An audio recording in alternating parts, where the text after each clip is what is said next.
નમસ્તે મિત્રો, આજના ગુજરાત સમાચારની અંદર આપ સર્વ સાથે મિત્રોનું ફરી એકવાર સ્વાગત છે. તો આજના સમાચાર વિશે વાત કરું તે પહેલાં તમને જણાવી દઉં કે વિડીયો ખૂબ જ અગત્યનો છે અને આજના સમાચારની અંદર ખેડૂત ઉપયોગી સમાચારો વિશે વાત કરેલી છે. તો વિડીયોને છેલ્લે સુધી જોતા રહેજો અને ચેનલને હજુ સુધી સબસ્ક્રાઇબ ના કરી હોય તો તે પણ કરી લેજો. તો મિત્રો વાત કરીએ આજના પ્રથમ સમાચારને લઈને. તો મત્સ્ય ઉદ્યોગ માટે 61 કરોડના પ્રોજેક્ટને મંજૂરી.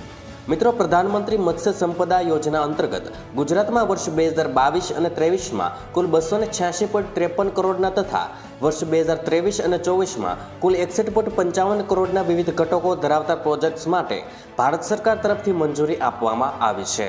જળચર ઉછેરના વ્યવસાય સાથે સંકળાયેલા દરેક વ્યક્તિને સહકાર અને સહયોગ પ્રદર્શિત કરવા માટે ભારતમાં દર વર્ષે 10 જુલાઈના રોજ રાષ્ટ્રીય મત્સ્ય ખેડૂત દિવસની ઉજવણી પણ કરવામાં આવે છે. ત્યાર પછી મિત્રો મહત્વના સમાચાર વિશે આગળ વાત કરીએ તો ફરી ગુજરાતના માથે 2 સિસ્ટમ સક્રિય. મિત્રો, રાજ્યમાં આજના દિવસની હવામાન વિભાગે ભારેથી અતિભારે વરસાદની આગાહી કરી છે, જેમાં મધ્ય ગુજરાત તેમજ દક્ષિણ ગુજરાતમાં મેઘરાજા ધમાકેદાર બેટિંગ કરી શકે છે. મિત્રો, આજે બુધવારના રોજ કચ્છમાં ગાજવીજ સાથે તેમજ ઉત્તર ગુજરાત, મધ્ય ગુજરાતમાં હળવાથી મધ્યમ વરસાદની આગાહી કરી છે, જ્યારે મધ્ય ગુજરાત અને દક્ષિણ ગુજરાતના અનેક વિસ્તારોમાં વરસાદી માહોલ છવાશે. ત્યાર પછી મિત્રો મહત્વના સમાચાર વિશે આગળ વાત કરીએ તો ભાદરવી પૂનમના મેળાની તારીખ જાહેર. મિત્રો, ગુજરાતના સૌથી મોટા ભાદરવી પૂનમના મેળાની તારીખ જાહેર કરી દેવામાં આવી છે. લાખો ભક્તો દર વર્ષે ભાદરવી પૂનમ પહેલા પગપાળા નીકળે છે. મિત્રો, ગઈકાલે યોજાયેલી એક મિટિંગમાં જાહેરાત કરાઈ કે 23 થી 29 સપ્ટેમ્બર દરમિયાન અંબાજી ખાતે ભાદરવી પૂનમનો મેળો યોજાશે. ઉલ્લેખનીય છે કે અંબાજી મંદિર એ કરોડો ભક્તોની આસ્થાનું કેન્દ્ર છે અને મેળામાં 30 લાખ ઉપરાંત પદયાત્રીઓ અંબાજી આવવાની શક્યતા છે. ત્યારબાદ મિત્રો મહત્વના સમાચાર વિશે આગળ વાત કરીએ તો 14 થી 16 આની વરસાદ. મિત્રો, જામનગર નજીકના આમરા ગામમાં દર વર્ષે અષાઢ માસના પ્રથમ સોમવારે કૂવામાં રોટલો પધરાવી તેની દિશાના આધારે વરસાદનો વર્તારો જોવામાં આવે છે. સતવારા પરિવારના ઘરે બનેલો બાજરીનો રોટલો વાણંદ પરિવારના સભ્યના હાથે મંદિર સુધી જ લઈ જવામાં આવે છે અને ભમરિયા કૂવામાં ગામના ક્ષત્રિય પરિવારના સભ્યને હાથે કૂવામાં રોટલો પધરાવાય છે. કૂવામાં રોટલો ઈશાન ખૂણામાં તરફ પડતા વર્ષ 14 થી 16 આની થવાનો સંકેત દર્શાવવામાં આવ્યો છે. ત્યાર પછી મિત્રો મહત્વના સમાચાર વિશે આગળ વાત કરીએ તો સરકારની મફત સાયકલ યોજના. મિત્રો, ગુજરાત સરકારે રાજ્યની સરકારી શાળાઓમાં અભ્યાસ કરતા વિદ્યાર્થીઓ માટે ફ્રી સાયકલ યોજના 2024ની જાહેરાત કરી છે. આ યોજનાનો મુખ્ય હેતુ એ છે કે વિદ્યાર્થીઓને શાળાને આવવા જવા માટે સરળતા અને સુવિધા મળી રહે. ખાસ કરીને જે વિદ્યાર્થીઓ શાળાથી દૂર રહે છે અને તેમને શાળાએ પહોંચવામાં મુશ્કેલી પડે છે, જ્યારે યોજનાનો લાભ ગુજરાતની સરકારની શાળાઓમાં ધોરણ 9 અને 12માં અભ્યાસ કરતા વિદ્યાર્થીઓને મળશે. મિત્રો, જ્યારે આ યોજનાનો લાભ ગુજરાતની સરકારી શાળાઓમાં ધોરણ 9 થી 12માં અભ્યાસ કરતા વિદ્યાર્થીઓને મળશે. આ યોજના અંતર્ગત વિદ્યાર્થીઓને સારી ગુણવત્તાવાળી, મજબૂત અને ટકાઉ સાયકલ આપવામાં આવશે. ત્યારબાદ મિત્રો મહત્વના સમાચાર વિશે આગળ વાત કરીએ તો નવી સરકારનું નવું બજેટ જાહેર થશે. મિત્રો, મોદી સરકાર 3.0નું પહેલું બજેટ 23 જુલાઈએ રજૂ થવાનું છે. નાણામંત્રી નિર્મલા સીતારામન સતત 7મી વખત બજેટ રજૂ કરશે અને બજેટ સત્ર 22 જુલાઈથી 12 ઓગસ્ટ સુધી ચાલશે. મિત્રો, સંસદીય કાર્ય મંત્રી કિરેન રિજિજુએ શનિવારે માહિતી આપી હતી અને તેમણે કહ્યું હતું કે કેન્દ્ર સરકારની ભલામણ પર રાષ્ટ્રપતિ દ્રૌપદી મુર્મુએ એને મંજૂરી આપી છે. આ બજેટ મોદી સરકારનું 3.0નું પ્રથમ પૂર્ણ બજેટ હશે અને સરકારે ફેબ્રુઆરીમાં વચગાળાનું બજેટ રજૂ કર્યું હતું અને નિર્મલા સીતારામન 23 જુલાઈના રોજ બજેટ રજૂ કરતી વખતે સતત 7મી વખત આમ કરનારા દેશના પ્રથમ નાણામંત્રી બનવાના છે. અગાઉ મોરારજી દેસાઈએ સતત 6 વખત બજેટ રજૂ કર્યું હતું. ત્યારબાદ મિત્રો મહત્વના સમાચાર વિશે આગળ વાત કરીએ તો રેશન કાર્ડ ધારકો માટે મોટી જાહેરાત.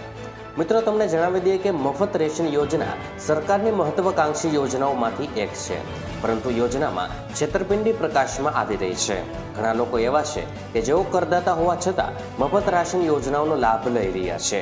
ઉપરાંત ઘણા લોકો 4-વ્હીલર કારમાં પણ મફત રેશન લેવા જાય છે. હવે આવા લોકોની ઓળખ કરવાનું કામ આવી રહ્યું છે. વિભાગીય માહિતી અનુસાર આવા તમામ કાર્ડ રદ કરવામાં આવશે જે ખરેખર યોજના માટે પાત્ર નથી. કહેવામાં આવી રહ્યું છે કે અયોગ્ય રેશન કાર્ડ ધારકોને તહેસીલમાં જઈને રેશન કાર્ડ સરેન્ડર કરવું પડશે. જોકે હજુ સુધી કોઈ સત્તાવાર જાહેરાત કરવામાં આવી નથી. મિત્રો, તમને જણાવી દઈએ કે છેલ્લા 2 વર્ષમાં 2.5 કરોડ લોકોને આ રીતે ઓળખ કરવામાં આવી હતી, જે વાસ્તવમાં મફત રાશન માટે પાત્ર નથી. ત્યારબાદ મિત્રો મહત્વના સમાચાર વિશે આગળ વાત કરીએ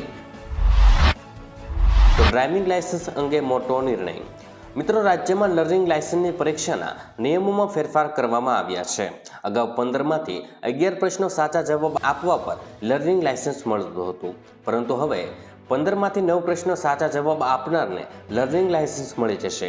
મિત્રો, ગુજરાતની આરટીઓ સિસ્ટમમાં સુધારો કરવામાં આવ્યો છે.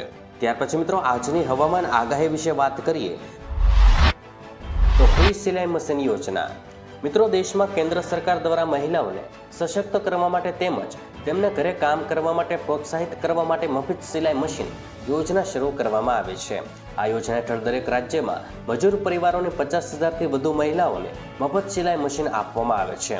ત્યારે મિત્રો આજે અમે તમને પીએમ ફ્રી સિલાઈ મશીન યોજના 2024 સંબંધિત સંપૂર્ણ જાણકારી આપીશું. આ યોજનાનો લાભ લેવા માટે આર્થિક રીતે નબળા પરિવારની મહિલાઓએ ઓનલાઈન અરજી કરી શકે છે. હાલ આ યોજના દેશના અમુક રાજ્યોમાં જ કાર્યરત છે, જેમાં ગુજરાત, મધ્યપ્રદેશ, ઉત્તર પ્રદેશ, રાજસ્થાન, મહારાષ્ટ્ર અને કર્ણાટકમાં ફ્રી સિલાઈ મશીન યોજના ચલાવવામાં આવી રહી છે. ત્યાર પછી મિત્રો મહત્વના સમાચાર વિશે આગળ વાત કરીએ તો પીએમ કિસાન યોજનાની રકમમાં વધારો થશે.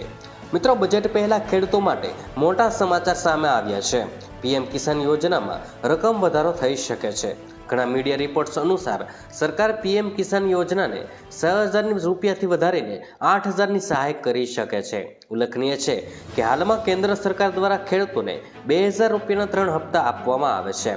કેન્દ્ર સરકારની આ યોજનાનો લાભ 11 કરોડથી વધુ ખેડૂતોને મળી રહ્યો છે. ત્યારબાદ મિત્રો મહત્વના સમાચાર વિશે આગળ વાત કરીએ તો ધોરણ 10 પાસ માટે પોસ્ટમાં ભરતી.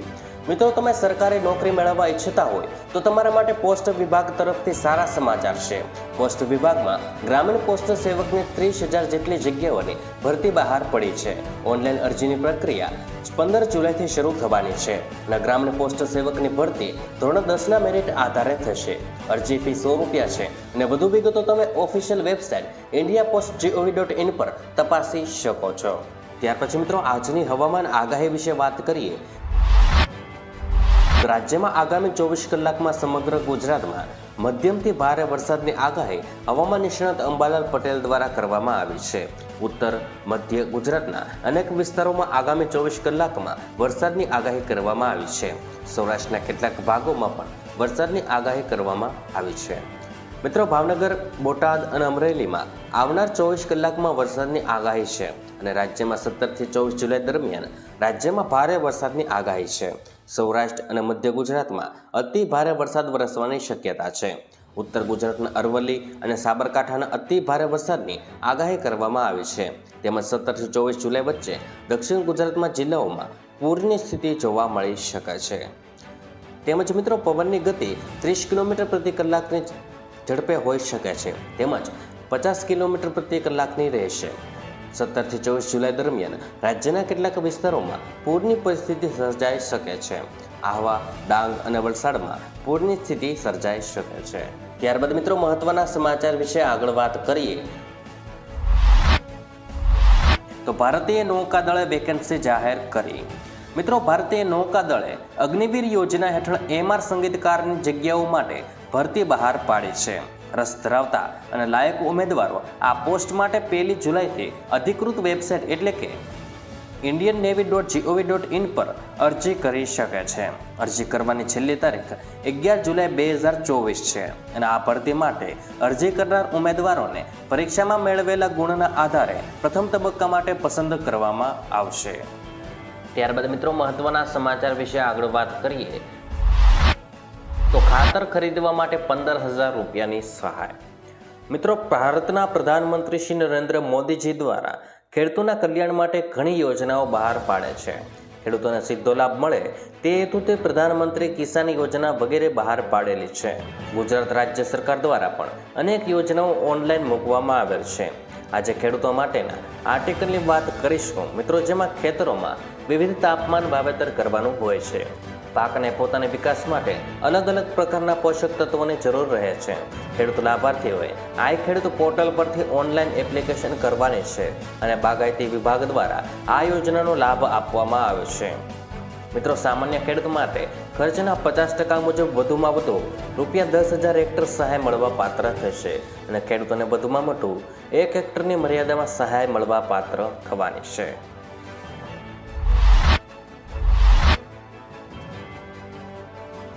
તો પેકેજ ફૂડના લેબલના નિયમોમાં ફેરફાર. મિત્રો, food safety and standard authority of India એટલે કે ફસાઈ પેકેજ ફૂડના લેબલ પર મીઠું, ખાંડ અને ચરબી વિશે મોટા અને બોલ્ડ અક્ષરોમાં માહિતી આપવાનું ફરજિયાત બનાવવાની તૈયારી કરી રહ્યું છે. શનિવારે આ સંબંધમાં લેબલિંગ નિયમોમાં ફેરફાર કરવાની મંજૂરી આપી હતી. ફૂડ ઓથોરિટીની 44મી બેઠકમાં આ નિર્ણય લેવામાં આવ્યો હતો. મિત્રો, ગ્રાહકોને ઉત્પાદનના પોષક મૂલ્યને વધુ સારી રીતે સમજી શકે તે માટે આ નિર્ણય લેવામાં આવ્યો છે. તો મિત્રો, આજના દરેક સમાચાર અહીં કામના પૂર્ણ થાય છે. આપને કહેવા લાગ્યા એ કોમેન્ટ બોક્સમાં જણાવી દેજો અને વિડીયો કામનો લાગ્યો હોય, સમાચાર ઉપયોગી લાગ્યા હોય તો મિત્રો આ વિડીયોને એક લાઈક કરી દેજો, જેથી કરીને અમને પ્રોત્સાહન મળતું રહે અને દરરોજના ખેડૂતને લગતા, હવામાનને લગતા અને ગુજરાતમાં પળે પળના સમાચાર મેળવવા માટે ગુજરાતની આ ચેનલ તાતની વાતને સબસ્ક્રાઇબ કરી લેજો, જેથી કરીને ગુજરાતની દરેક અપડેટ્સ તમને મળતી રહે. તો મિત્રો, હું મળીશ તમને આવતીકાલે નવા સમાચારો સાથે અને નવી માહિતી સાથે. ત્યાં સુધી મિત્રો મને રજા આપશો. ધન્યવાદ.